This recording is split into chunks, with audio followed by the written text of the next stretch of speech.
நேத்து பெஞ்ச மழையில இன்னைக்கு முளைக்காத ஒரு காலம் அந்த திருச்சி ரமேஷ் யாரு அறநிலையத்துறை அமைச்சர். நேத்து பேசிருக்காங்க மழை இன்னும் முளைக்கவே இல்லை, இப்படிதான் இருக்கு.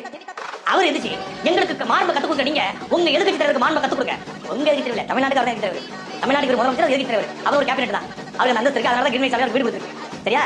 அப்ப அந்த கேப் உங்க எதிர்க்கட்சி தலைவருக்கு நீங்க மாண்பை கத்துக் கொடுக்க, கடமை கண்ணி கட்டுப்பாடு அதை கத்துக் கொடுக்குற. என்ன கத்துக்கணுமா? முதலமைச்சர் வரும்போது அவர் உட்கார்ந்துருக்காரு. முதலமைச்சர் வந்து விழுந்து கும்பிட மேடம் புரியலையே. முதலமைச்சர் வரும்போது எழுந்து நிற்க வேண்டும். தமிழ் தாய் வாழ்த்துக்கு எழுந்திக்கலாம், தேசிய கீதத்துக்கு எழுந்திக்கலாம். முதலமைச்சருக்கு எழுந்திருக்க சபை மரபு இருக்கா? அதெல்லாம் சரிதானே. நேற்று பெஞ்ச மழையில் இன்னைக்கு முளைச்சிட்டு காலம் விடுங்க, அதை விடுங்க. நீங்கள் 15 வருஷமாக விதையாகவே இருக்கீங்கண்ணே. நீங்கள் எப்போ முளைப்பீங்க? நீங்கள் எங்கே முளைக்கிறது? அது வாய்ப்பு கிடையாது, அதை விடுங்க. சரிண்ணே, நான் உங்களுக்கு கேட்குறேன். இப்போ உங்களை எந்திரிச்சு ஒருத்தர் வணக்க வைக்கிறாரு உங்களுக்கு யாராச்சும். அப்போ நீங்கள் வந்து உட்காந்து நடந்து உட்காந்துருப்பீங்க. அது தமிழ் கலாச்சாரம்ண்ணே. நீங்கள் வந்து தமிழ் தேசியம் தமிழ்னு பேசுகிறவங்க, தமிழர் மாண்பு அப்படின்னு பேசுகிறவங்க, நீங்கள் வந்து அது நீங்கள் சொல்லுங்கள். அவங்க வந்து என்ன கேட்டாங்க அப்படின்னா, உட்காந்து விஜய் வந்து உட்காந்துட்டு காம்பு கப்பிட்டு உட்காந்துருப்பாரு, எல்லாம் வந்து வணக்கம் வச்சுட்டு போங்க அப்படின்னு யாருன்னு கேட்கலண்ணே.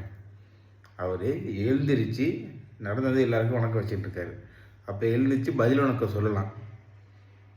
அது வந்து மாண்பு, தமிழ் மாண்பு. ஏன்னா தமிழ் தேசியம் தமிழர் பண்பாடு தமிழ் தமிழ் தமிழ்னு சொல்கிறீங்களே, தமிழ் பண்பாடு உங்களுக்கு தெரியாதானே?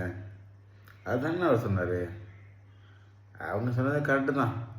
இப்போலாம் டீயை விட கப்பு தானே ரொம்ப சூடாக இருக்குது இல்லை?